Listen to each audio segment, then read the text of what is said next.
నమస్తే అండి. Yanam Godavari A to Z ఛానల్‌కు స్వాగతం అండి. ఈరోజు ఉప్పు చేప, అరటికాయ ఎలా వండుకోవాలో చెప్తాను. అలాగే నా ఛానల్ ఫస్ట్ టైం చూస్తున్నట్లయితే లైక్ చేయండి, షేర్ కూడా చేసుకోండి. నేను ఛానల్ కొత్తగా స్టార్ట్ చేశానండి. అందుకోసమైనా మీరందరూ లైక్ చేసి షేర్ చేయండి. సబ్స్క్రైబ్ చేయడం మటుకు మర్చిపోకండి. రండి, ఎండు చేప, అరటికాయ ఎలా వండుకోవాలో ఇప్పుడు మనం చూద్దాం. నేను 1 బై 1 చూపిస్తాను, చూడండి. ఎండు చేపలండి ఇవి. ఈ చేపల్ని శుభ్రం చేసుకుందాం. ఈ చేప ముక్కల్ని ఎండు చేప ముక్కల్ని ఇలా కట్ చేసి పెట్టుకోవాలి. చూసారండి, ఇలా కట్ చేసుకుని దీంట్లోకి వేడి నీళ్ళు వేసుకుందాం. వేడి నీళ్ళు అంటే మరీ ఎక్కువ వేడి నీళ్ళు కాదు, మనం చేయి పెట్టగలిగిన వేడైతే సరిపోతుందండి.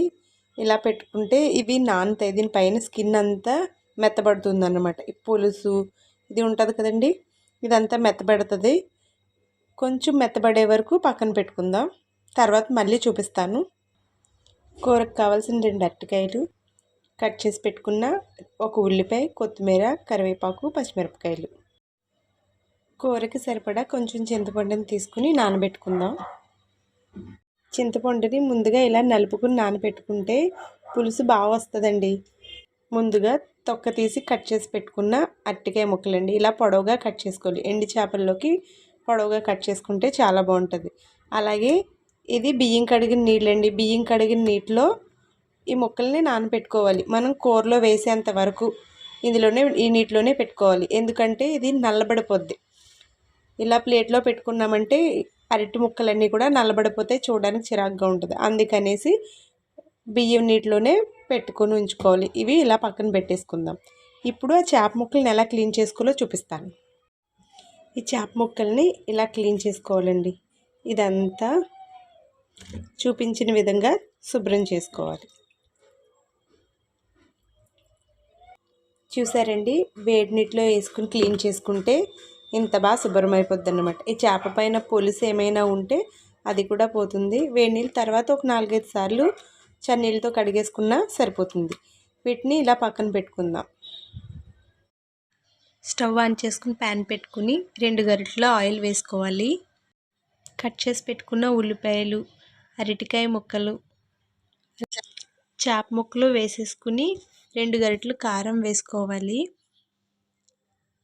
దీంట్లోకి కట్ చేసి పెట్టుకున్న పచ్చిమిరపకాయ ముక్కలు, కొంచెం కరివేపాకు వేసుకుని ఒకసారి కలుపుకోవాలి. తర్వాత ఈ చేప ముక్కల్లోకి గ్లాసుడు వాటర్ వేసుకోవాలి. వాటర్ ఎందుకు వేసుకోవాలంటే స్టార్టింగ్లోనే చింతపండు పులుసు వేసేసుకుంటే అరటికాయ ముక్కలు ఉడకవండి. అందుకోసమని ఫస్ట్ వాటర్ వేసుకుని ఉడికించుకోవాలి. ఇప్పుడు ఇలా ఉడుకుతున్న కూరలోకి ముందుగానే మిక్సీ పట్టుకున్న మసాలా 2 స్పూన్లు వేసుకోవాలి. ఇలా ఉడకాలండి. ఇలా సగం ఉడికిన తర్వాత మనం పక్కనే పెట్టుకున్న చింతపండు పులుసుని వేసేసుకుందాం. తర్వాత ఒకసారి కలుపుకుని మూత పెట్టేసుకోవాలి. మీరు గమనించారండి, ఇందులో ఉప్పు వేసుకోవట్లేదు మనం, ఎందుకంటే ఆల్రెడీ ఇది ఉప్పు చేప కాబట్టి ఇప్పుడు ఉప్పు వేసుకోకూడదు. మొత్తం కూర అంతా ఉడికిపోయిన తర్వాత లాస్ట్లో టేస్ట్ చూసుకుని మనకి సరిపోకపోతే అప్పుడు ఉప్పు వేసుకోవాలి. ఒక 10 నిమిషాల పాటు ఉడకనిద్దాం.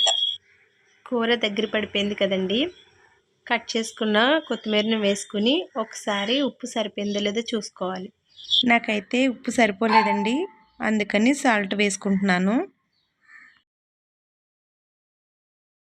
ఉప్పు చేపల కూరలో ఎప్పుడు మొదటిగా ఉప్పు వేసుకోకూడదు.